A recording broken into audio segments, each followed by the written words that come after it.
So probably not for a full video each, but we might as well cover all of the ongoings of the last sort of like 5 days in cryptocurrency in terms of money going missing, wild things happening, coming in as a courtesy of Molly White's website, Web3 is Doing Great. This is a great resource that essentially aggregates stories of funny, wonderful, strange, just things going on in crypto that make me laugh and make my day and this channel considerably better. So obviously, as we've seen, crypto has been, not doing all too well, and there's been some regulatory concerns with the United States essentially coming in and saying, enough's enough, we're going to have to do something about this. Whether for right or for wrong, or if they're going to overdo this or underdo this, we don't really know where the chips are going to land. But what we do know is a lot of companies are basically just deciding the US market's not worth it, which long term could cause some problems, obviously. But either way, Bitrex crypto exchange to close US operations. This is not the only one. I saw one on Twitter the other day saying they're closing down as well, citing mostly concerns with US regulation. But here we go. I love a bridge exploit. Allbridge cross-chain bridge exploited for $574,000. Now, bridges, as far as I'm aware, and somebody can correct me if I'm wrong on some of the details here because it's been a while since I've looked into this. I don't personally use them ever.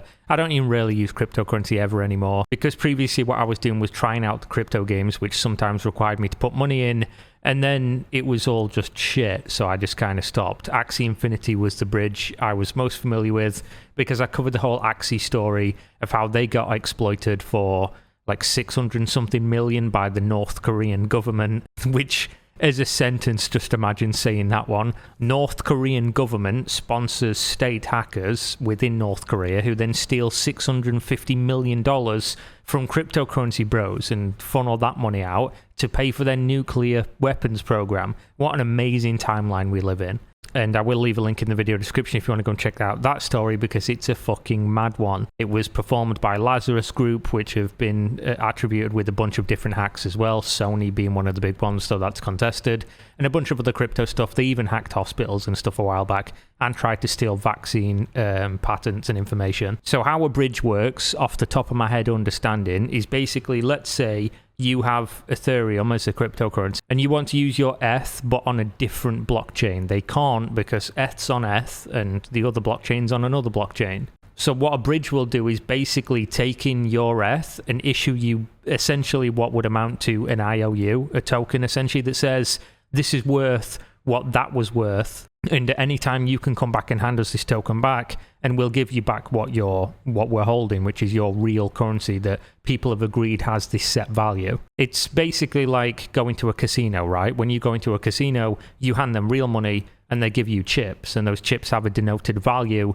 but you can't actually go and spend them in most places because those chips are proprietary to that one casino. So then when you want to turn it, so while it does have a technical value, it doesn't unless there's anything left in the vault that obviously holds the real currency for you to turn it back into. So when bridges are exploited, which I think some of the biggest exploits and hacks in history in cryptocurrency have been due to bridges because they're just usually dog shit in how they're made. Essentially, there's going to be a lot of people on this chain. At least $574,000, not a big hack, still quite a substantial sum of money. That means that all the people who had money in this bridge now own a token that is worthless because there's nothing to trade it back into. So that's a good one. And of course, Allbridge have announced that they're investigating the theft and they're working with law enforcement. Meanwhile, the project suspended operations and announced that they were preparing a user compensation plan. Good times. Love a user compensation plan. We covered the Arbitrum DAO. That's been an entire barrel of laughs. Now we've got another hack. This one for $25 million. You notice how it's 2 days apart? And when you scroll through this, it's like, hack. Oh, look, $8.9 million stolen. Oh, a couple of days later, $500,000 stolen. Oh, a couple of days later, $25 million stolen.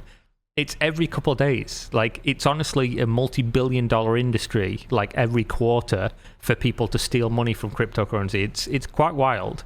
So it's a dog-eat-dog world in the crypto universe where everyone's trying to steal money from everyone else. MEV bots are a phenomenon that became popular in recent times, bots that use various techniques to extract value by inspecting pending blockchain transactions and then sending advantageous transactions of their own.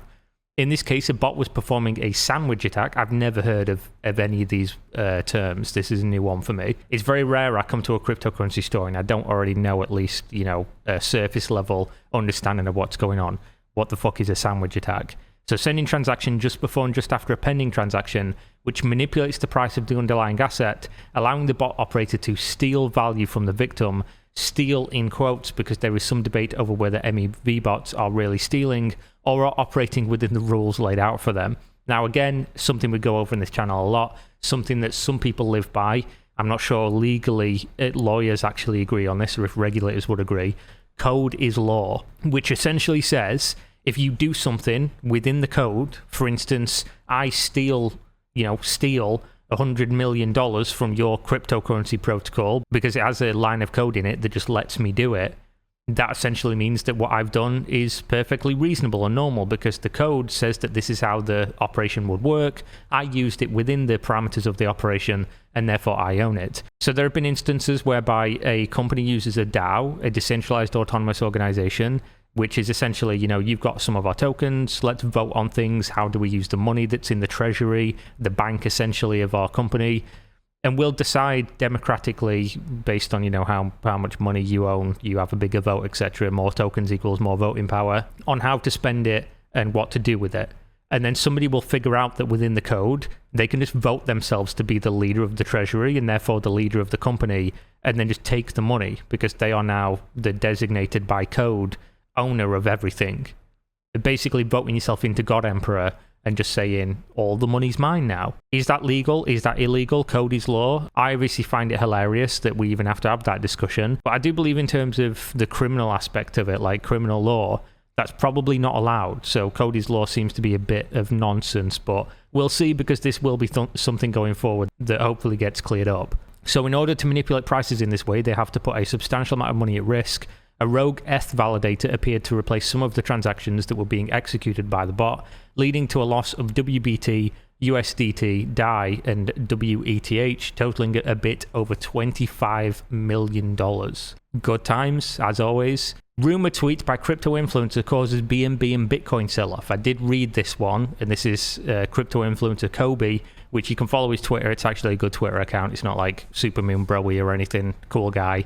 He made a wild guess on April 3rd that an Interpol red notice might be issued for CZ, who's the CEO of Binance, which of course we've covered on this channel as well. At the moment, there are civil actions against Binance and specifically CZ, but there have been rumors circulating since then and a little bit before then that the US government federally, as a criminal matter, are going to go after CZ and Binance for essentially operating illegally within the US. And doing so for a real long time and very in your face, basically giving access to institutional investors, telling them, showing them, and facilitating how they can circumvent US law to put money, large sums of money, into Binance, where obviously Binance is not even allowed to operate in the US on a wide scale. That's why they have Binance and Binance US, with the US arm being the one that's lesser used, only provides certain things you're allowed to do due to that regulation. So circumventing all of that, you're a naughty boy. And Kobe basically wanted to make a record of his prediction, so he put it on the blockchain, Interpol red notice for CZ. And then somebody leaked the fact that this existed, and people were speculating that he had insider info and that this was a real thing. And BNB is the token of Binance, and Binance is the biggest by a country fucking mile crypto exchange on the planet. So civil action against Binance obviously caused a drop in price, but the CEO and other executives, and potentially even the company, being criminally held liable in the US would obviously be real bad for the price of not only their token, but overall the crypto economy, and Binance leads the crypto economy. As far as I'm aware, he doesn't have insider information, but causing a 3% drop in a like $1 trillion market or something is pretty fucking insane from just a tweet. So Paxful abruptly shuts down. What's a Paxful? Oh, so this is the one I was talking about earlier. So Yusuf was vague as to reasons for the closure, writing that while I cannot share the full story, usually that's legal issues, I can say that we unfortunately have had some key staff departures. Also, regulatory challenges for the industry continue to grow, especially in the peer-to-peer market, and most heavily in the US. He later elaborated in a Twitter space, explaining that he feared for the safety of our user funds because of a lawsuit from his co-founder, who he also accused of driving away all of our senior staff. Now, the one good thing here is basically they say all the money's fine. People obviously rushed to get their money out and they couldn't because the database was taking a hammering. But all the money's good and it seems like people are able to withdraw everything. So that's cool. At least that's a happy ending, I guess. So if you used Paxful, you can take your dollary dues, your magic internet money, and go and put it in some other exchange that might also be getting closed down by the US government pretty soon. Sentiment protocol hacked for almost 1 million. Oh my god, what was it? One whole day? God damn. The liquidity pool of the Arbitrum blockchain. Oh, it's Arbitrum again. Okay, my cinnamon pretzels are here, so we're going to have to wrap this one up so I can go and have my coffee. The attacker apparently took advantage of a re-entrancy vulnerability to execute the theft, then swapped the tokens and bridged them to the Ethereum main chain. Sentiment tweeted that they are aware of the attack and investigating what happened. They also stated they were working with law enforcement. Of course, they are. Later that evening, they sent a message to the hacker, offering to let them keep 10% of the stolen funds as a bounty if they return the rest. Sentiment was audited by 2 crypto security firms. Very secure. In fact, double thumbs up from 2 security firms. Very secure. Now, I love this. Oh, you can keep 10% of the money you fucking stole from us. Not our money, by the way. The money of our users.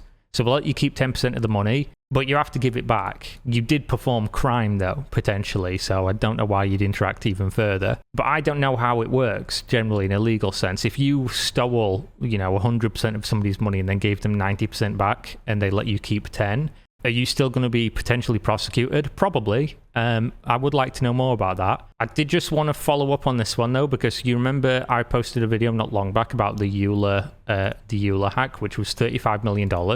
The hacker returned all funds. So I don't know what's going to happen with this eventually, but this is the update. Ready for an update? Yesterday, after 3 weeks, the Euler exploiter of March 13th returned all of the recoverable stolen assets in the Euler DAO treasury. It is one of the largest recoveries in decentralized finance history. All energy is now turned to making sure affected users can claim back their share of the recovered assets as soon as possible. The Euler community and affected users have already begun developing a plan for this, which Euler Labs will help contribute to. The claim calculations are not necessarily simple, and a little more patience will likely be needed before assets can be claimed by their rightful owners. However, a proposal will be published shortly, including an outline. As others have pointed out, the Euler recovery is a reminder to all would-be black hats that it's very difficult to remain anonymous online if there's a sufficiently skilled and motivated group of people looking for you. So what happened here is, the washing's done of course, is they found who this was, and the threat of obviously you're going to go to prison for a real long time and bad things are going to happen to you made them return the money. So this wasn't out of altruism, this was just a purely save your own skin thing, because they say it took less than 24 hours after the attack before a significant amount of information and a number of leads had been gathered by those investigating. The investigation was round the clock, painstaking exercise meticulously mapping both on-chain and off-chain events leading up and following the attack. After several days tracing the attacker, public and eventually private lines of communication with the attacker were opened. During this time, it was essential that all sources of information about the investigation were closed off. The sustained communication blackout was no doubt an essentially frustrated time for affected users who must have felt left in the dark about what was happening with the investigation behind the scenes. In the end, this strategy paid off and played a critical role in enabling return of the recoverable assets to be successfully negotiated. While the attack itself showed a level of sophistication, it quickly became clear the attacker had made a potentially life-changing mistake. Yes, I performed crime. I stole $35 million. They know who I am. This is a mistake.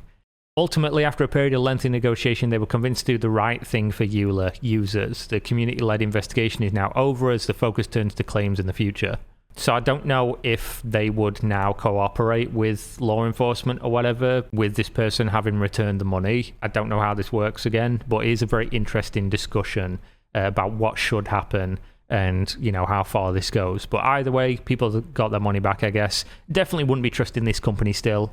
Because if you did get exploited once for $35 million, even if you recovered the funds due to the negligence of the person who stole the funds in the first place, I'm going to go out on a limb and say, I probably don't trust you holding my money anymore. If my bank contacted me and said, oh, fuck, someone's came in because we left the vault open and they've took all your money, even if they returned it, I wouldn't turn around and say, yeah, I have my money back then. I trust you to hold it. It just doesn't make sense to me, but there we go. That's this 4 days of ongoings in cryptocurrency, and I'll see you next time. Peace out.